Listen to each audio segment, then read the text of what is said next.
مساء الخير، حلقة جديدة وبودكاست جديد ووش في وش، بس النهارده الوشوش إلى حدٍ ما يعني تبدو أحلى شوية، يعني مَلِك الجمال، وكمان معانا نُهى يعني زميلتنا نُهى، والحياة حلوة يعني و2020 أنتِ مَلِك الجمال 20 أو من الtop 10 ها؟ من توب 10 ليه خسرتِ؟ 2020. لا ما خسرتش، بالعكس أنا كسبت كتير. كسبتِ إيه بقى؟ إن أنا سافرت مصر برّه مصر، يعني لأ بس أنتِ كان المفروض تبقي رقم 3 مثلًا، رقم 2 3. ليه أنتِ كنتِ مش بس 10، مش الrank بتاعي إن أنا 10، بس إن هو أنت بتطلع من الtop 10 بعد كده يعني بتبقى يعتبر من الوصيفات بتوع المَلِكة، فده بيأهّلك إن أنت بتسافر competitions برّه، بتمثّل مصر international which is إن هي حاجة حلوة بالنسبة لي جدًا، كان حلم من أحلامي، بتسافري كتير أنتِ أصلًا، عشان أنا مضيفة طيران. رأيِك إيه في الموضوع ده؟ كمان مضيفة طيران. أيوه. مضيفة طيران وملكة جمال. الاتنين مع بعض. طيب قولي لنا بقى، عملتِ إيه أوكي. لمّا خدتِ ملكة جمال أو طلعتِ من الtop 10؟ لمّا طلعت من الtop 10. اللحظات دي كانت عاملة إزاي؟ بُصّي، دي أصعب لحظة، إن أنتِ تبقي مثلًا إحنا كنا حوالي 21 بنت، وصلنا للنهائيات، لحظة ما بيبقى في اللي هو خلاص هنقول ال10 الأوائل، دي أكتر لحظة موتِّرة توتر. جدًا، بتحسّي إن قلبِك بيدق بطريقة مش طبيعية، فدي كانت أصعب لحظة. لمّا سمعت اسمي من الtop 10 كانت فرحة مش طبيعية، استنيت بقى الstep اللي بعديها، إيه السؤال اللي هاتسأله، فاهماني؟ كان إيه بقى السؤال؟ السؤال كان السؤال على ما أفتكر يعني لإنه من 4 سنين، إيه النصيحة اللي ممكن تنصحيها لو حد من صحابِك اترشح لملكات الجمال، إيه النصيحة اللي هتقوليها لها؟ فكان بالنسبة لي النصيحة إن هي لازم يكون عندها ثقة 100% في نفسها، مهما كان أي حد حواليك بيحاول يقول لك حاجة negative في شخصيتك، لأ، لازم تاخدها بway تانية، إن دي تحفزك إن أنت تبقى أحسن وتبقى أحلى، إن أنت تطلع بالصورة الحلوة. فادتِك بإيه بقى مسابقة مَلِك الجمال؟ فادتني بإيه؟ فادتني بحاجات كتير أوي، أولًا بُص بتخلّيك تعرف ناس، شخصيات تانية، حاجات تانية، لمّا سافرت برّه كمان واتعاملت مع 55 بنت من دول مختلفة، لأ أنت بتبتدي تعرف ثقافات وحاجات وناس أنت ما كنتش تعرفها قبل كده، فدي حاجة بالنسبة لي ميزة كويسة، plus إن أنا كمان مضيفة طيران، فلمّا قبل والّا بعد؟ أنا قبل بعد، كنت هنا في مصر، ما وبعد كنت بقيت في Emirates دلوقتي. يعني عملت لِك نقلة نقلة تانية من صراحة، دي حاجة فادتني برضه، لإن كان في الinterview بتاع Emirates لمّا كنت باقدّم، كان برضه من الأسئلة حاجة ليها علاقة لإن في الCV بتاعي إن أنا كنت في ملكات الجمال، فكنت باتسأل أسئلة من الtype ده، فبصراحة فادتني في القصة دي. طيب قولي لي لو في بنت عايزة تقدّم في مسابقة ملكات الجمال، أوكي. تعمل إيه عشان تزوّد ثقتها في نفسها؟ دي أول حاجة. مش تعمل حاجة، هي لازم يكون عندها ثقة بالنفس مهمًا كان. تخلّيها عندها ثقة في نفسها أكتر. تخلّيها عندها ثقة في نفسها أكتر، أول حاجة إن هي تكون مثقفة، لازم تكون قارية وفاهمة، بتعرف تتكلم دي أهم حاجة، لإن أي سؤال، أي كلمة، أي حاجة هتتوجه لها لازم تكون عارفة هي بتقول إيه، مش أي كلام بنقوله وخلاص، لأ أنتِ عارفة تردي إزاي وتعملي إيه وتتعاملي مع الناس إزاي، الattitude بتاعِك مع الناس، فدي حاجة تزوّد من قيمتِك قدّام الناس. طب قولي لي بقى لو رجع بيكِ الزمن، كنتِ تشتغلي مضيفة والّا تشتغلي إيه؟ كنت هاشتغل مضيفة ده كان حلم حياتي من وأنا صغيرة. ليه بقى؟ من زمان كان نفسي إن أنا أسافر، ألِف العالم، أشوف الدنيا، يعني أفتكر وأنا صغيرة كنت كل ما باعدّي قدّام المطار وأشوف طيارات وأفضل أبُص للطيارة فوق كده وأقول أنا نفسي أبقى مضيفة، نفسي أبقى مضيفة، فلحد الحمد لله، الحمد لله ما وصلت للي أنا عايزاه. بنشوف بقى مثلًا في فيديوز كده مثلًا واحد يقعد يضايق المضيفة، يقول لها مش عارف برشامة صداع، برشامة الحاجات اللي هي في الدراما لا، لا، لا، لا، والسينما، مش للدرجة يعني دي قولي لي لأ. كده بعض أكيد في موقف كده حد قال لِك برضه نفس القصص دي. لأ، ما صادفتش مواقف يعني صعبة للدرجة دي أوي لأ، الحاجات دي بتبقى في التلفزيون، مجرد إن إحنا حاجات آه، بنشوفها في التلفزيون بس لأ، الناس كلّها فاكرة إن المضيفة واحدة بتقدّم شاي وقهوة بس هي مش كده ما خالص. لو شاي وقهوة بقى كنا رُحنا فتحنا كافيه. بالضبط، هي مش كده خالص، الموضوع مش قايم على إن أنا باعمل service أو الكلام ده كلّه لأ، safety. أنت أصلًا مسؤول عن أرواح الناس اللي معاك، إن لو لا قدّر الله حصل أي حاجة، أنت اللي مسؤول إن أنت تنقذ الناس دي، فالناس فاهمة إن هي واحدة بتروح بتسافر العالم، بتقدّم شاي وقهوة والكلام ده، لأ خالص، هي مش كده تمامًا، ما حدش هيقدر يفهمها أو يشوفها غير اللي جوّه أو اللي عايش فيها، يقدر يقدّر قد إيه إحنا بنتعب، قد إيه مواعيد نومنا بايظة، بتسافر تتعامل مع مختلف الجنسيات. لأ، بس قولي لي إيه أصعب موقف حصل لِك يعني في الطيارة؟ أصعب موقف حصل لي في الطيارة لأ، ما فيش موقف معيّن حصل بيبقى صعب أو كل حاجة، رحلاتِك لا، كانت لأ. عادية. بتبقى عادية normal، ما فيش أي حاجة، يعني مش حاجة اللي هو مثلًا أقدر أقول لك لأ في موقف صعب خُفت منّه أو حد طريقة وِحشة، لا، لأ. الشاي والقهوة تقديمهم صعب؟ تقديمهم صعب جدًا، جدًا. أنت عارف إن إحنا بناخد training فيهم أصلًا، training في service نفسها، إن أنت إزاي تقدّم service. يعني أنا كEmirates أنت brand، فbrand معروف، فلازم بتاخد training في كل حاجة، إن أنت تتعامل إزاي، الway بتاعتك، أسلوبك مع الcustomers، كل حاجة بتاخد فيها training. لكن موضوع الشاي والقهوة مش صعب يعني. لا، لا، لأ، مش صعب، على مش فكرة صعب. حلو يعني، فكّرتِ بقى تفتحي كافيه بعد ما تبقي عشان يقول لِك بقى من شاي شاي وقهوة؟ آه، لا، لا، لا، وش لا، لا، لا، لا خالص، خالص، ما أنا لهاش عرفت علاقة. سر كمان تاني، إيه؟ إن هي كانت بتحلم تشتغل حاجة تانية وهي صغيرة، دي غير حقيقة. مضيف غير الطيران. مضيف الطيران، كان حلمي إن أنا أكون ضابط. إمم. عشان كده دخلت الكلية بتاعتي، يعني أنا درست آداب عبري وتركي وفارسي، لإن في كلية الشرطة بيتطلب بعد ما أنت بتخلّص الجامعة إن أنت تقدّم كان ممكن إمم. تقدّمي في الضباط المتخصصين، ضباط المتخصصين، فدخلت القسم ده في الجامعة بتاعتي علشان كده. بس رُحتِ رُحت للطيران والشاي للطيران. والقهوة. مش الشاي والقهوة، فرق مش بقى الشاي بين والقهوة. الضابط وبين بالضبط، مضيفة الضابط الطيران. شخصية، شخصية، ومضيفة الطيران شخصية تانية خالص. don't make يعني فاهمة اللي بس أنا هو باعرف أكون الشخصيتين، آه. باعرف إمتى أكون شخصية برج جامدة، الجدي. وإمتى باعرف أكون شخصية اللي هو بتعرف تتعامل مع الناس وبطريقة حلوة وبطريقة شيك، فالاتنين باعرف أوازن ما بينهم. طب بعد كل ده بقى، أنتِ بقى لِك كام سَنة شغّالة؟ طيران طيران. total يعني نقول 6، 7 سنين، 6، 7 سنين، بس مع Emirates منهم 3 سنين. 4 دولي بقى Emirates وبتاع، 3 سنين 3 مع سنين. Emirates. الأول إيه الفرق بين الشغل في الشركات الدولية والشركات المحلية؟ طيب، ما أقدرش أقول محلية، لإن مثلًا Egypt Air آه عندهم طبعًا، Egypt Air حاجة تانية، أنا كنت في شركة اسمها AMC زي Nile Air وAir Cairo. اللي هي دي مش شركة صغيرة يعني. الطيران كله إن أنت ممكن تروح يوروب، بس أنت بتروح وبترجع في نفس الوقت، يعني بتروح وترجع، مش بتنزل تقعد في البلد نفسها، فعلى طول. إنما الفرق مثلًا Emirates أنا كل destinations باروحها باخد layover فيها وباقعد هناك، فده فرق إن أنت Emirates لمّا تيجي تقارن Emirates brand كبير جدًا، حاجة عالية، غير لمّا تيجي تقارن بشركة هنا لسه في مصر صغيرة ليها service معيّنة، حاجة معيّنة. هناك أنت علشان من economy تشتغل من economy لbusiness لfirst class لsupervisor بتعدّي بtrainings وexam، فده مراحل تانية. هنا ما فيش القصة دي، دي مختلفة شوية. هناك بتتعامل مع ناس الموضوع أحسن بكتير، كنفسيًا وككل حاجة ده أحلى بالنسبة لي. طب لو يعني دايمًا يقول لِك ملكات الجمال أنا هاحب أشتغل ممثلة، أنتِ اخترتِ حاجتين ما لهمش علاقة بالتمثيل. بالميديا يعني أنتِ والتمثيل. مثلًا كلّهم أو أغلبهم نِفْسها تبقى ممثلة، تبقى مذيعة، أنتِ أوكي. ضابط ضابط ومضيفة. ومضيفة، فخياراتِك لأ، أنا دماغي مختلفة تمامًا، تمامًا.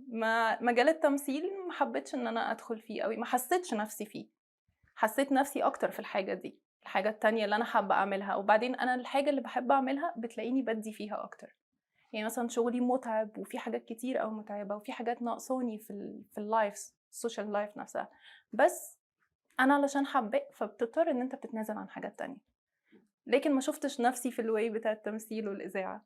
ما فيش موقف مثلًا خلّاكِ المواقف اللي إحنا بنشوفها برضه في الدراما والسينما، أنا مش باتكلم على الحقيقة، خلّيكِ بقى تقولي للناس إحنا هبوط اضطراري مش عارف إيه الكلام ده. لا، لا، لا، لأ. طب اتفرّجتِ على فيلم هبوط اضطراري؟ لأ، ما اتفرجتش عليه.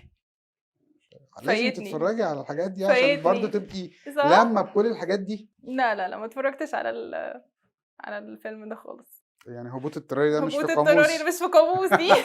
لأ، أنا إحنا هاحاول هنوصل يعني هنوصل. إيه أصعب دولة سافرتيها واختلاف التوقيت بقى، يعني سافرتِ بالنهار رجعتِ بالليل، سافرتِ بالليل رجعتِ بالنهار؟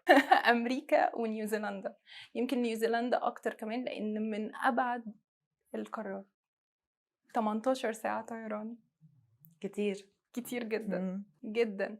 اختلاف التوقيت بس خلاص أنت جسمك اتعوّد، فبتبتدي إن أنت ما قدامكش اي اختيار تاني. بتنام على حسب الوقت البلد اللي انت وصلت فيها. ترجع مثلا، برجع على دبي تاني عشان انا عايشه في دبي، فارجع تاني اتاقلم على المواعيد. مش سهل، بس في نفس الوقت طالما اتعودت جسمك نفسه، الساعه البيولوجيه بتاعت جسمك خلاص تتعود على ده. بس فرق توقيت كبير. جدا كام ساعة؟ جدا، يعني بيوصل 10 ساعات ساعات. ايه اكتر دولة فيها معالم انت حبيتيها؟ معالم، بص انا من الناس اللي بتميل للبحر والطبيعه. حلو. دي العين حاجه. السخنة جميلة. لا لا لا لا لا ايه لا. بقى اكتر بلد زرتيها لا، وحبيتيها؟ موريشيوس. عبالي بقى موريشيوس وبالي. بالي حلوه جدا، بس موريشيوس ان انت تستجم اكتر. بالي تقدر فيها كل حاجه، يعني فيها حاجات حلوه وطبيعه والحاجات دي، بس موريشيوس it's my favorite destination. واكتر دولة برد؟ انا اكتر شايفك في دولة دولة برد كده لابسة موسكو. 925 حاجة. موسكو دي وقت ما رحت كانت -25 تلج. كويس انت رجعت لنا والله. لا، انا كنت راجعه ايدي في حته وجسمي في حته وكل حاجه في حته، بس خلاص جسمي اتعود.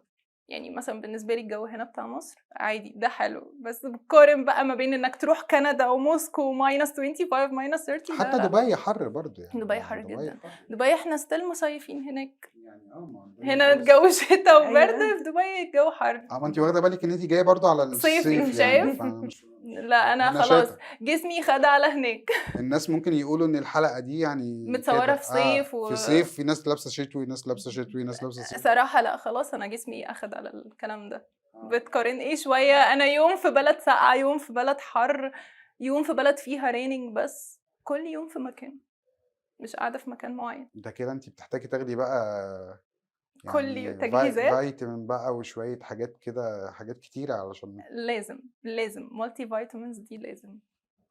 لازم اصلا كاكلك وكشرب وككل حاجه لازم تاخد بالك من صحتك، لان انت لو ما اخدتش بالك من ده هتتعب مع الطيران، مع الهيدك، مع الشغل وستريس وكل ده هتتعب.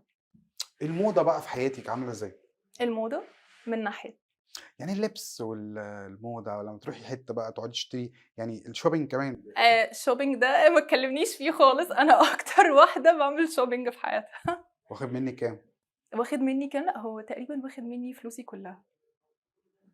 وعندي هوس هيلز. هيلز بس. ده الهوس. ده الهوس بتاعي. دي حاجه انا بحبها. وايه اكتر بلد بتحبي تعملي فيها شوبينج؟ اسبانيا من احلى الشوبينج اللي تعمليه هناك. غني ولا رخيص؟ من البلاد الرخيصه اللي تقدر تعمل فيها شوبينج. وبعدين اسبانيا مثلا وايطاليا بتحس ان الناس شبهنا شويه، فلما بتمشي في الشوارع تحس ان انت مش حد غريب خالص. فدي من الحاجات اللي بحبها في اسبانيا. اتعرض عليكي الجواز مثلا في ايطاليا، في اسبانيا، في امريكا؟ لا ولا حد شافك؟ لا مش ولا حد للدرجات ركز دي. معاكي؟ مش للدرجات دي. انت اللي بتقولي. لا انا ما قلتش الجواز. لا يعني بقول محدش عرض عليكي جواز مثلا في ايطاليا، في اسبانيا، فشافك بنت proposal جميله بيقعدوا يقولوا لا كده لا لا لا لا لا لا لا لا، ما بحبش الكلام ده. مش كده، مش قوي كده. يعني لسه محتفظه بالشرقيه اللي جواكي. لا انا من الناس اللي لما اجي اتجوز حد مصري. ما فيش. لا ما فيش اوبشن عندي. المصري برضو هو المصري يعني كل ب حاجه. يعني مهما حصل. مهما حصل مصري. مهما حصل مصري. انما بقى اجنبي حاجه تانية، لا مش ببص للقصه دي. حد فاهم تفاصيل حياتك، حد عارف التقاليد بتاعتك ايه، مش هتقعد تشرح وتقول انا المفروض انا بعمل ده علشان ده. حد من نفس دينك. ما هو اكيد ده طبعا، حتى لو من هناك برضه لازم يبقى نفس دينك. لازم، ما ده هو مفيش لازم، هزار. بس ده نادر جدا لما تلاقي حد من بره يبقى على نفس الدين بتاعك، فانت تيجي تشرح كل حاجه بقى وتقاليد لا صعب. يعني لو حد مثلا مسلم في اسبانيا وتقدم لك؟ لا انا بالنسبه لي مصري. انت متسستمه يعني انا سيستم. انا سيستم بالنسبه لي مصري. ما فيش اي. لا هو في احلى من الراجل المصري جدا. بالنسبه لي. لا ده الراجل المصري يعني اليومين دول بجد يعني الله يكون في عونه يعني. ليه؟ يعني لا، ظروف الحياه صعبه. ظروف الحياه صعبه، ما اختلفناش. يعني بس الراجل المصري لما يجي يتجوزك ما هو برضه هيصرف كتير. ماشي اوكي هيصرف كتير، بس ما شفتي ما فيش حتى نمشي الموضوع، لا هيصرف لا كتير على طول. هو ده طبيعي. الله ده ليه طبيعي، كده؟ لا ده ليه؟ طبيعي. الله، هو جاي خدوهم فقراء. هو جاي يتجوز ببلاش؟ لا طبعا. لا هو على طبعا. فكرة الجواز في الشرع مم. ان الراجل لازم يجيب كل حاجة، ده في الشرع. طيب اديك قلت اهو. في الشرع بس كل حاجة بقى ايه، مش لازم مثلا اجيب شقة في زايد، ممكن اجيب بشقة صغيرة في حاجة كده لطيفة. اوكي، بس كل الناس دلوقتي بتجيب، وكل الناس بتعمل، وكل الناس بتعمل افراح كبيره، وكل الناس انت بتنبسط. كمان عاوزة تعملي فرح كبير اكيد طبعا ومترجتها على ده؟ طبعا. انت عاوزة بقى يعني عريس يكون يعني معاه ربنا كده، يكرم. يكون معاه كده مثلا 50 مليون ولا حاجة. 50 مليون ليه 50 مليون؟ ما يا دوب شقة وفرح لا مش وتجهيزات. للدرجات دي، ممكن للدرجة دي؟ 20 يعني. يعني ممكن نقلل شويه. كام بقى؟ على حسب، زي قالت لك 20. 20 20 20 ما يجيبوش شقة. ما يجيبوش شقه؟ متاكد انه ما يجيبوش شقه؟ مم. لا ما اعرفش بقى، بقالي كتير مش في مصر فما اعرفش صراحه. 20,000 دول يجيبوا الشقة ويفرشوها؟ والله خالص. والله يعني لو جت فرصه ان انا اتجوز واعيش في دبي هعيش في دبي. الله رجعت في كلامك. لا بس مصري. لا هي قالت عايزه مصري، أنا بس قلت عايزة ممكن تعيش مصري. في دبي. انا بس أعيش مصري في وابويا دبي. مصري. بس اعيش في دبي، هل ده بيمنع ان مفيش مصريين في دبي؟ لا في اكيد مصريين. طب يا جماعه اللي في دبي عندنا عروسه احنا هنحاول. لا لا لا مش للدرجات دي. لا يعني وعروسة برضه قمر كمان. بنحاول نساعدك. بتحاول تساعدني. يعني طب مواصفات فتى احلامك ايه؟ مواصفات فتى احلامي. ما تقوليش احمد عز بقى. بما اني طويله، اهم حاجه لازم يكون طويل. ما هو اكيد طبعا مش دي هنجيب لك اهم واحد. حاجه. لا لا لا دلوقتي نادر قوي لما تلاقي ناس طويله. لا حضرتك بتغلطي كده في الرجاله. لا لا لا لا مش لا بغلط. لا لا لا كام انت سنتي؟ انت بتكلم ملك الجمال، فملك الجمال طويله لا اوريدي. ده كام سنتي؟ كام سنتي؟ 180. 180 هتلاقي كتير. شفت بقى انا الشناوي 180. محمد الشناوي 185 طيب ماشي اوكي. زيزو يعني هتلاقي كتير جدا. هلاقي ناس كتير. هتلاقي ناس اوكي طويله. يعني صعبة قوي، بس انا مثلا من الناس بلبس هيلز، يعني زي ما انت شايفني طويلة وبحب البس هيلز، محبش ابقى قصيرة ابدا. والله طب احنا ما انت هنفصل لك بعد هنجيب شغل شوية. في الموضوع ده. صح؟ يعني انت عاوزه 2 متر كده. ليه؟ انا عندي اخويا بقف جنب منه حتى وانا لابسه الهيلز ببقى نفس الطول او اقل. ما هي نفس كمان. الجينات. ما احنا مش هنجيب من بره. للاسف احنا هنا بقى هنخرج نجيب من بره عادي. نحاول ندور نلاقي حاجة اطول شوية. طب يعني انت كده مواصفات فتى احلامك يكون 190 يعني مثلا عنده 50 مليون ومصري. ومصري. ومصري، ولو في دبي برضو شغال يا جماعه. تمام مش هنقول لا. اهم حاجة بقى ان هو يكون متفهم طبيعة شغلي. كمان ده لازم، دي حاجة أساسية، لازم يفهم الشغل بتاعي ماشي ازاي. هو كانوا زمان مطلعين اشاعه مش عارف صح ولا غلط ان المضيفه لو اتجوزت تسيب شغلها. لا لا لا مفيش الكلام ده. والله لا لا لا خالص. المضيفة بتشتغل عادي زي ما هي فترة الحمل بس هي اللي ما ينفعش تطير فيها، وبعد كده بترجع تجدد لايسنس الطيران بتاعتها تاني وتطير. لكن بتشتغل عادي. في ناس بس انت كتير بتعشقي الموضوع المضيفه ده. انا طيران. حاسس فيه حب كده. طيران جدا جدا. مش فك- متخيلة انا ببقى مبسوطة ازاي وانا مسافرة. فكرتي تروحي البحر؟ فكرت اروح البحر. ايه علاقة البحر بالموضوع؟ يعني تشتغلي أبقى في قبطان في البحر. مثلا يخت مثلا بحر كده. لا هو طيران. وبعدين بتفصل في وقت كده بيجي عليك لما بتيجي تسافر، بتفصل ال 16 ساعة اللي انت مسافرهم، انت ما تعرفش حاجة عن العالم اللي حواليك، تليفونك مقفول مش عارف اي حاجة. يعني انا بصحى باخد في اللبس حوالي 3 ساعات. يعني انا لو طيارتي مثلا تيك اوف 8 الصبح المفروض اكون عاملة ساين ان في المطار الساعة 6 الصبح. 6 دي يعني انا بصحى من الساعة 2 بالليل، ابتدي البس شعري فول ميك اب، تروح تجهز، بنخش الاول بريفنج روم، بنقعد نجهز للرحله، نتسال اسئله، نبقى عارفين كل حاجه، نبتدي نطلع نجهز الطياره، الركاب تيجي، فبتاخد وقت كبير جدا جدا. فمتخيل ان انا من 2 بالليل تيك اوف 8 الصبح لسه هسافر 16 ساعه مثلا عشان اروح امريكا.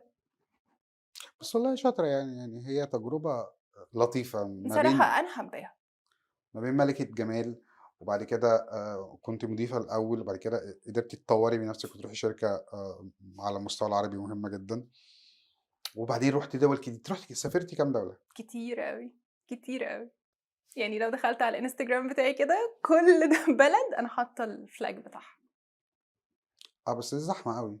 زحمة قوي يعني. بصراحة اعمل ازمة صح؟ أنا مش عارف يعني احسبهم واحطهم على طول كام مش كده. كانتري. طب ما يعني خلي بالك، ما في ناس كتيرة سافرت دول كتير، بس مش كل ما اسافر دولة احطها بقى. لا انا كل دولة لا اسافرها كتير احطها. كتير، حاولي تشيلي الحاجات دي عشان كتير قوي. احنا ممكن يعني نختصر الحاجات دي. انا حاسس ان هم كتير قوي، انا فعلا بشوف.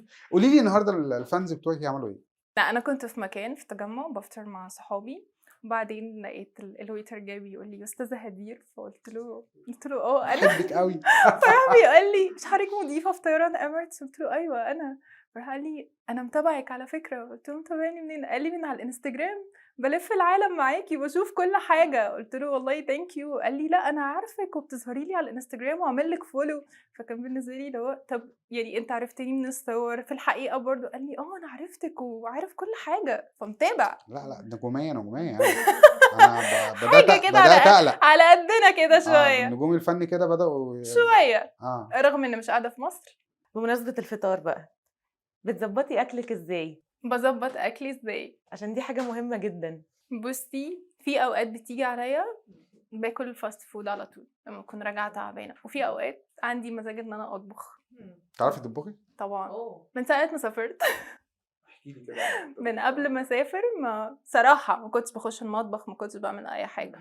اما سافرت وقعدت لوحدي وعشت لوحدي، مسؤوليه في كل حاجه. اطبخ بقى مكرونه بشاميل، صينيه بطاطس بالفراخ. سهله. لا تطبخ حاجات صعبة. سهله. لا فين بقى الصعب؟ سهله. خلي بالك ان العريس المستقبل ممكن يكون أيوة. بيسمع اوكي وهيحللك من خلالها محشي مثلا. خشي كده. طيب خشي عليا بالمحشي بقى. اسهل من المكرونة البشاميل. بالظبط المحشي اسهل من ورق المكرونة عنب. البشاميل. لا الورق عنب ده صعب شويه. قولي بعمله بقى. لا مش هنقول صعبة، ان احنا هيتعلمي بسرعة. لا هنقول ان انت بتعمليه عادي جدا وهو مش هياخد باله. لا مش هياخد باله. لا عادي. انا عندي قابليه ان انا اتعلم. هو الراجل بيحب ورق العنب، فلما يجي يتجوزك وما تعرفيش تعملي ورق عنب ويجي يسمع الحلقه بعد كده 3-4 سنين بعد كده العريس هيعرف ان انا بعرف اعمله. ما انا هتعلم. ايوه طيب. فلازم تقولي انا بعرف. ما قلتش ان انا مش هتعلم واعمله. اه ده سهل. بس لا بحب الطبخ، بحب اقف في المطبخ. اللي هو صينيه البطاطس. صينيه البطاطس، مكرونه بشاميل. مكرونه بشاميل لازم تطلع تبقى جوسي كده طبعا. جوسي من جوه ومن بره. طب وايه كمان؟ الاثنين. يعني دي الحاجات اللي تلاقيني بقى. بانيه بقى ما اقولكش، بانيه بتاعي لا التتبيله بتاعته صعب مختلفه قوي لو البانيه سمحت. ده. لا تتبيله البانيه مختلفه. تحطيه في اير فراير يا صعب جدا. انا ما بعملوش في الاير فراير. اوكي. التتبيله تختلف. ده بشهاده صحابي على فكره. صحابك. صحابي. طيب. دي حقيقه. يعني بتعرفي تعملي بانيه، مكرونه بشاميل وبطاطس وبطاطس بالفراخ. مش فاكره فكرت في ايه تاني. عاوزه مهر كام؟ والله بقى اللي يقدر. بانيه وبطاطس ومكرونه. اللي يقدر. ننزل بقى شويه بالمهر. وملك الجمال. ننزل شويه بالمهر. ننزل لفين؟ ننزل بقى شويه بالمهر كده، عشان بانيه وبطاطس ومكرونه ده احنا كده مش دخلنا. بطاطس محمره. احنا كده دخلنا في فكره ال5 مليون جنيه وننزل كمان شويه. ليه ننزل؟ ما فيش بقى كده اي حاجه صعبه يعني. لا ملهاش لا علاقه. وهتتعلم ورق العنب. هو جاي يتجوزني انا ولا جاي يتجوز اكلي؟ لا بقى الراجل من حقه ياكل. انا متجوز ليه؟ عشان اكل. طب بصي موضوع العريس ده هنسيبه لانه شكله كده هيبقى فيه مشاكل كتير. واضح كده انه هيعمل مشاكل. انا قلقان من موضوع العريس ده، مش ماشي. حاسس ان الموضوع سهل. صعب وإذا جه واحد شوية. في دبي اوكي خلاص هنشوف يعني. نحاول نتصرف.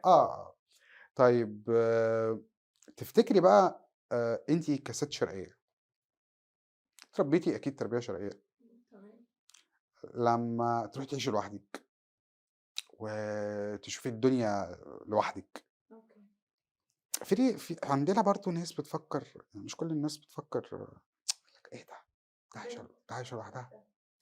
لا يا عم شفتي النوعية دي؟ شفتها كتير. لا تسافري وعايشة لوحدك واهلك سايبينك وبتروحي وبتيجي، محدش بيتكلم بيقول حاجة. ما بعملش حاجة غلط، نشتغل. في ناس حط الرولز دي ازاي؟ حاطه الرولز ازاي؟ بص انا اتربيت زي ما انت قلت مع عيله شرقيه، عارفه الليميت بتاعي فين، عارفه ايه الصح من الغلط. لو كان اهلي نفسهم مش واثقين فيا، ما كانش مثلا والدي او والدتي اللي هو جو اهيد وسافري وروحي وعيشي وتعلمي، دول اكبر سبورت ليا بابا وماما. الاتنين من اكتر الناس مثلا اللي كانوا بيفضلوا يقولوا روحي قدمي قدمي في امارات، قدمي. فكان سبورت بالنسبه لي. لا، اهلي مش شايفين ان انا ممكن اعمل حاجه الغلط اللي تخليها، لا احنا مش واثقين فيها فسايبينها لوحدها في بلد مش عارفين عنها اي حاجه. انا نفسي عايشه وسط كوميونتي بتتعامل مع ناس اجانب، مش نفس الشخصيه، مش نفس الكاركتر، مش نفس كل حاجه. مثلا من الناس اللي مش بشرب الكحول خالص، فتلاقي الناس ازاي، هاو كم، خصوصا ان انا وسط كوميونتي وعايشه. فانا في ليميت حطاها لنفسي، انا عارفه انا بعمل ايه. انا مسافره عشان اشتغل، عشان كمان اتعلم. الغربه ياما بتعلمك حاجات كتير قوي، بتعلمك ازاي تتعامل مع الناس، بتشوف ناس بثقافات وحاجات تانية. انت اللي قادر من جواك بثقتك في نفسك ان انت تحدد الليميت بتاعك، مش مجرد ما حد هيجي يقولك تعالى نعمل ده هتروح تعمله. انا مش عايزه اعمله، مش هعمله. شايف ان انا رجعيه شخصيه مش بتفكر صح، it's okay, it's up to you. بس انا بالنسبه لي لا، انا بتكلم في كده، ان هو مثلا انت عايشه في مجتمع منفتح منفتح، منفتح جدا. وانت يعني يبدو لي ان انت متمسكه بفكره المصريه اه والشرقيه واهلك دي حقيقه، حاطه الموضوع ده قدام ده عينيكي. ده قدامي عيني على طول. اي حاجه بعملها ببقى شايفه والدي والدتي قدامي. انا اتعلمت على ايه وكبرت على ايه، فانا مش هتنازل عن ده. لما حد يجي يقول لي انت اصل انت ما بتعمليش ده فانت شخصيه مثلا ده حتى رجعيه، البنات اللي اصحابك اللي ممكن يقول لك ايه بتشربيش ما بتعمليش. ده مش هقدر اقول لك مثلا ممكن اواجهه من حد عربي او حد مصري اكتر من الاجانب. ازاي، هاو كم، الكلام ده كله ما ياثرش فيا تماما. انا معجبه بنفسي كده. اللي هيتعامل معايا بيتعامل معايا عشان شخصيتي، مش بيتعامل معايا عشان انا مثلا واحده بتسهر ولا بتعمل ولا كذا ولا كذا ولا كذا. لا، انت اللي تقدر تحدد الليميت بتاع نفسك، تخلي اللي قدامك ازاي يعرف يتعامل معاك ويحترمك. دي حاجه كويسه، يعني هو موضوع صعب مش صعب، بس هو انت شكلك شرقي في الاول في مش الاخر. صعب. شكلي كليوباترا مثلا. لا يعني ما كانوا لابسين كليوباترا في دي حقيقة، لما سافرت يعني بره كنت لابسة كليوباترا. تدي شرقيه يعني. ملامحي شرقية، مع ان كل اللي يشوفني ما يدينيش ان انا مصرية. ليه ان شاء الله؟ والله لا، كتير قوي. اسبانيه؟ انت عارف ان انا على الطيارة بسمع كتير قوي برازيلية ومغربية. لا ده دول بيجاملوكي. مجاملة لا. مصرية، افتخر ان انا مصرية، بس لا. بسمع من الناس ان لا شكلك ما تديش مصري. لا شكلك مصري، عينيكي واسعه ومسحوبه مصري. هي عيون كليوباترا. هلا بقى، هلا يا كليوباترا. خلاص احنا نسميكي هي هديل عيون كليوباترا. كليوباترا بالظبط كده.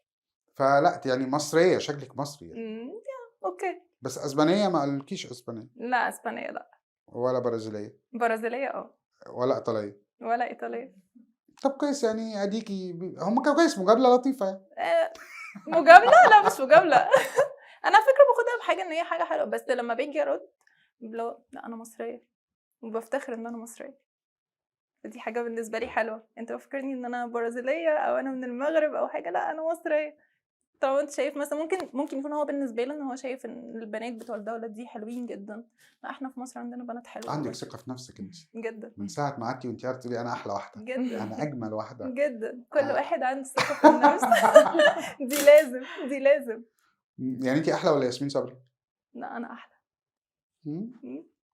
مم. كل واحد بيبقى شايف نفسه حلو بالطريقه اللي شايف فيها. ياسمين صبري. ياسمين صبري حلوه، ما اقدرش اقول ان هي وحشه. بس انت احلى منها. انا جميله وهي جميله.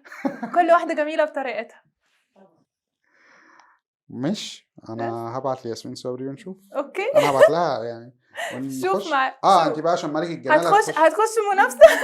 انت بقى عشان ملك الجمال دي مقويه قلبك. مش عشان ملكه الجمال بس، انا شايفه نفسي حلوه. عندك ثقه في نفسك انت. مش غرور، ثقه. ثقه. في فرق ما بين غرور وفي فرق ما بين ثقه. بتشجعي في الكوره مين؟ في الكوره مين؟ بشجع الاهلي، اهلاويه جدا. تفهمي في الكوره؟ يعني الى حد ما. طالما اهلاويه ما تفهميش في الكوره. ليه؟ عشان زملكاوي صح؟ لا يعني طيب قولي لي الاهلي كان بيلعب امتى؟ مش فاكره، تقريبا كان امبارح، مش فاكره او ما الاهلي. اعرفش. ايوه هم كل الاهلاويه اللي هم بياخدوا بنسقف. لا مش بناخد ما بيعرفوش طب بقى. انت عارف ان انا من الناس اللي كنت بروح الاستاد وبشجع وبروح ساعه مصر، يعني مصر لما كانت بتلعب في الامم الافريقيه هنا لما كانت معموله في مصر في 2000 مش فاكره 2000 وكام. 19. لا في قبلها 2000 وحاجه، كنت لسه صغيره كنت بروح الاستاد وبشجع. كنت رايحه مع بابا. بروح بس انا بحب الحاجات دي، انا بحب جدا. يعني مثلا ممكن اكون اجازه في دبي واعرف ان الاهلي مثلا بيلعب مع حد، بروح اتفرج. مش ناويه تمثلي يعني؟ لا يعني مش قوي، مش شايفه نفسي في المجال ده. مع انك حلوه واحلى من ياسمين صبري، ماشي، بس مش شايفه نفسي في التمثيل. ليه لا؟ بس مش احلى من اسماء جلال. ملهاش علاقه، كل واحده حلوه بطريقتها، كل واحده ليها ميزه، وكل واحده شايفه نفسها حلوه.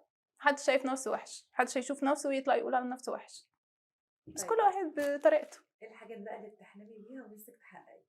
الحاجات اللي بحلم بيها ما اقدرش اقولك ان في حاجه دلوقتي لان دي من الحاجات اللي انا كنت بحلم بيها، ان انا اكون كابين كرو في اميريتس. دي الحمد لله ملك الجمال وصلت لها الحمد لله. فحلمي دلوقتي ان انا في البوزيشنز بتاعي في الشغل ان انا اعلى. يعني انا دلوقتي اترقيت من ايكونومي، بقيت بشتغل في بزنس كلاس. الستيب الجاي ان انا اكون فيرست كلاس. تشتغلي على نفسك ازاي عشان تطوري من نفسك؟ بصي، السيستم عندنا مش فكره ان انت تشتغلي على نفسك ازاي، فكره ان انت البرفورمانس بتاعك في شغلك اهم حاجه. ما يكونش عندك كومبلين من باسنجرز كتير، يكون البروفايل بتاعك كلين، مفيش مشكله عندك ان انت تقدر تمنعك الابجريد. بلس ان انت بتقعدي تذاكري. فالمذاكره دي الناس كلها تقول لك مضيفه الطيران تذاكري ايه وما تذاكريش حاجه. لا، احنا عندنا مذاكره. اما دي فكره موضوع صعب جدا، شاي وقهوه ونسكافيه. في ناس مذاكره كتير في كل حاجه، في كل حاجه انت عايزها. يعني مع اميريتس هتلاقي كل انتوا بقى حاجه. بتعملوا الحاجات دي ولا هي بتيجي لكم؟ لا، احنا اللي بنعمل. انت عارف ان احنا عندنا اسبريسو ماشين على الطياره كمان؟ الله، جميل قوي. شفت بقى؟ بتعرفي تعمليه ده كويس كمان؟ هي اسبريسو تحط تحط الكبسوله. خلاص. لا والله بجد تستاهلي 50 مليون لا فعلا. بس بجد يعني بجد. لا بجد والله. لا بجد، لو السؤال اللي هي بتاعها، احنا بنتعب في مذاكره في وقت عندنا كل سنه عشان اجدد لايسنس الطيران بتاعتي. هيدك مش طبيعي، تقعد تذاكر 4-5 مواد مجبر ان انت لازم تنجح فيهم. انت لو ما نجحتش بيتاخد معاك من يعني اجراءات من الشركه تانية. زي ان انت ممكن تاخد فيها ان انت كده مش سيف ان انت تطير. ما هو انت اول حاجه عندك كطيران سيفتي، فدي امتحانات ليها علاقه بالسيفتي. انت مش مؤهل ان انت تطير، فتلاقي الشركه اللي هو تديك حاجات زي الورنينج كده على بسيطه شويه، تنزلي شويه. مش بتنزل في الابجريد بتاعك او حاجه، بس في الفايل بتاعك دي حاجه مش حلوه. لازم ان انت تشتغل وتذاكر وتعرف انت بتعمل ايه، لا قدر الله لو حصل اي حاجه هتلحق الطياره ازاي. ايه اكتر فيلم لما بتتفرجي عليه بتحسي بتقعدي تحكي على فكره المضيفات؟ يعني مثلا في فيلم الهنيدي انا لسه فاكره دلوقتي اهو، لما دخل التويليت في الطياره وبتاع فلسطين العظيم. فلوس انت عارف ان انا قبل ما اشتغل مضيفه طيران كنت فاكره الفكره دي، اللي هو اول ما تدوس على الفلاش ممكن وانت قاعد تتشفط. كنت فاكره حاجه زي كده، بس لا خالص، مفيش الكلام ده. دي حاجه من بما انك الحاجات. مضيفه فنستغل ونقول لمحمد هنيدي بلاش الكلام اللي انت لا بتعمله خلاص بالرجاله. بقى تسويق سمعه، بس اللي هو لا مفيش الكلام ده خالص، ملهاش يعني علاقه. طب شايفه بقى فكره المضيفه؟ يعني احنا عندنا في مصر هنا فكره المضيفه دي واو مضيفه وبتاع تلاقي الدنيا. على فكره في اي مكان في العالم، يعني احنا لما بننزل وبنخرج اي مطار بنخرج منه رايحين اللي اوفر بتاعنا، بتلاقي الناس كلها واقفه بتصورنا. الناس كلها مبهوره. اميريتس، يعني انت مثلا الطياره احنا بنبقى 25 واحد، 25 كرو شغال على الطياره نفسها. كرو المضيفات احنا 25 واحد، فتحس ان احنا جيش داخل ماشي كده في المطار، فتلاقي الناس كلها بتصور. بعد كده ممكن تلاقي على التيك توك نازل في فيديو الناس مصوراك. فالناس في العالم لا بس كله. بنتنا برضو داخله وسط ال 25 طويله وبتاع يعني لا شغل عالي. ايوه ملك الجمال دي قصص حقيقة. يعني. لا بس اميريتس، يعني انا بصراحه بفتخر ان انا شغاله في اميريتس. دي حاجه حلوه جدا بالنسبه لي، بتفيد لي كتير في حياتي كشخصيه وكتعامل مع الناس، بتفيد، فانا حباها. شخصيتك اتغيرت صح؟ اتبنت بشكل مختلف لما رحتي. دي حقيقه كتفكير وككل حاجه. تاخدي نوع معاكي؟ يا ريت، يلا بينا يلا. يعني الوقت بقى اللي ما فيهوش شغل بعمل فيه تعملي فيه ايه ما بتعمل محشي غير المحشي؟ وبنام. محشي لازم وبانيه أنام. يعني خروج ولا بيت؟ خروج ولا بيت؟ لما بكون ان انا عايزه اخرج، محتاجه ان انا اخرج، بخرج. حاسه ان انا لا محتاجه، بس معظم الوقت بحب قعده البيت. بحب قعده طب البيت، بتقعدي في البيت تعملي ايه؟ اتفرج على التلفزيون، انام، اقعد اروق شويه، انقل شويه حاجات في البيت. الحاجات دي بحب اعمل كده. بعدين انا بحب النظام، كل حاجه تبقى ماشيه بنظام ومترتبه ومحطوطه في مكانها كده. العشوائيه دي مش بحبها. يعني بتقعدي تروقي الشقه في عادي في ده الاجازه. شوف خلي بالك برضه تسويق شطورة. بتسوق لنفسها برضه يعني شطورة. ذكيه جدا يعني. بص اللي هي برضه ايه، جيبها كده تقوم لفه الحاجه وجايبها في حتتها يعني. لا بس لازم انت يعني مضيفه وشطوره وبتروق البيت وبتعمل اكل. ست بيت بصي شاطرة ما شاء الله كل وجميلة. حاجه فول ملك اوبشنز، الجمال. فول اوبشنز. يعني بصي احنا كده داخلين على يعني هاي ايه، 50 مليون مش هنعدي لا احنا صح؟ هنعدي هنعدي. بقى. كده هنطلع. داخلين على 60 دلوقتي. هنطلع. يعني بتعرف تسوق لنفسها أيوة. كويس. لا بس انا بحب النظام في حياتي، دي اهم حاجه. حتى في شغلي ما تلاقينيش عمري ما رحت متاخره ابدا عن شغلي. اي حاجه، اي ميعاد عندي تلاقيني قبلها على طول، لازم اكون هناك. فما اعرفش ايه الجزء اللي انت خدتيه؟ الايه؟ جزء جزء؟ مش لا. عارفه جزء يعني جزء اتعاقبت. العقاب في الشركه الحمد لله، خصومات. الحمد لله، الحمد لله لحد دلوقتي لا. امم الحمد لله. يعني انت في المدرسة كنت شقية ولا هادية؟ لا انا كنت هاديه جدا جدا، من ايه الناس المثاليه الهادية. دي؟ وشاطرة؟ ولا ايه هادية المثاليه وشاطرة. دي؟ هاديه وشاطره. ايه المثاليه دي؟ شفت بقى اكتر من كده ايه؟ لا انا فعلا بميل للهدوء. يعني انا ما تلاقينيش شخصيه مجنونه، بتجنن في اوقات معينه وما اكون مع اصحابي إيه بقى؟ كلوز قوي. يعني ما اكون مع مين اصحابي. مين يعني احكي لنا عن صحابك شويه عن صحابي اللي في مصر ولا اللي في دبي؟ اللي انت حابه تتكلمي عنه. والله في مصر هنا عندي يعني جروب صحابي، كل ما بنزل لازم هم دول اللي بشوفهم، برتاح معاهم، بحسهم نفس شخصيتي، نفس كل رغم ان حاجه. انت مش قاعده هنا على طول وبتاع. بس لسه في بينا تواصل ولسه بنقابل بعض، واوقات بيجوا لي دبي وانا بنزل مصر بشوفهم، فبيبقى ستيل بعيد عن بعض، بس احنا بنكلم بعض على طول، بنبقى عارفين عن بعض كل حاجه. في دبي عندي كام حد كده هم اللي كلوز مني، كام صاحبه من الطيران ومن بره الطيران، دول اقرب طب اللي ناس من ليا. اللي من بره الطيران دي جت ازاي؟ اللي من بره الطيران دول عن طريق بقى معارف بتبقى عارفهم مثلا، فتعرفت عليهم فبقينا اصحاب قوي. وبعدين انا بحب اصاحب الناس اللي شبهي، احس ان انا مرتاحه معاهم، مع بعض في الكلام، خروجات، كل حاجه، ما تحسش ان انت متصنع او ان انت لازم تتصنع معاهم. فوالله بجد يعني لما قلت الحلقه دي يعني قلت نوضح للناس، البنات بقى المحبطه اللي بتقول لك مش عارف ايه، طب هشتغل فين؟ طب ما في واحده هي سافرت وتعبت واجتهدت، وبتقولي ان انت عندك حاجات امتحانات دوريه سنويه لو كده بتبقى فيها مشاكل.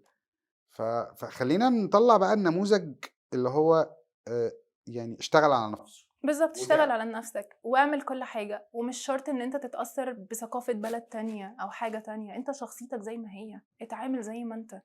اللي بيحبك واللي عايز يتعامل معاك هيتعامل معاك باسلوبك وبشخصيتك، مش هيتعامل معاك عشان انت بتعمل ده او بتعمل ده، او ان انا لازم اغير من شخصيتي عشان اكون كده. لا، انت اجتهد وشوف انت عايز توصل لايه، هتوصل له. اعمل ده، ذاكر، مطلوب منك انك تذاكر، ذاكر. مطلوب مني ان انا احضر ماسترز، اعمل كذا، هعمل ده طالما عايز اوصل. انما بقى عشان افكر ان الناس هتشوفني عامله ازاي، او دي بتسافر او دي بتعمل فهتشوفني وحشه، عمرك ما هتوصل. زي ما قلت لك، خد الحاجه النيجاتيف خدها بطريقه بوزيتيف. وانا بصراحه لازم عند الحته دي انهي واختم. قوليها تاني كده. الحاجه النيجاتيف خدها بوزيتيف. والله لا بصراحه جميله قوي. يعني احلى ختام والله. والله انا احلى ختام للحلقة. نورتينا هدير. والله انا الفانز بتوعك بقى قولوا لهم على الحلقه. الفانز ماشي مستنين. الفانز هيزيدوا بعد الحلقة دي هيزيدوا. خلاص. ودبي بقى وبعدين هي أيوة. الشركه هيرقوها على طول مديره. على طول. يا ريت يا ريت يا ريت اوصل للسوبرفايزر على طول، ما عنديش نورتينا يا مشكله. هدير. والله انا مبسوطه ان كنت معاكم النهارده، مبسوطه مع نهى القمر ومع حضرتك. يعني نورتينا بصراحة. وشرفتينا، وان شاء الله دايما تبقي معانا، وقصه نجاح. شفت بقى مهمة. نهى القمر اللي عاوز وحضرتك. يشتغل يا جماعه اهي بنت كده انت مبسوط. فبالتوفيق ليك ان شاء الله في اللي جاي.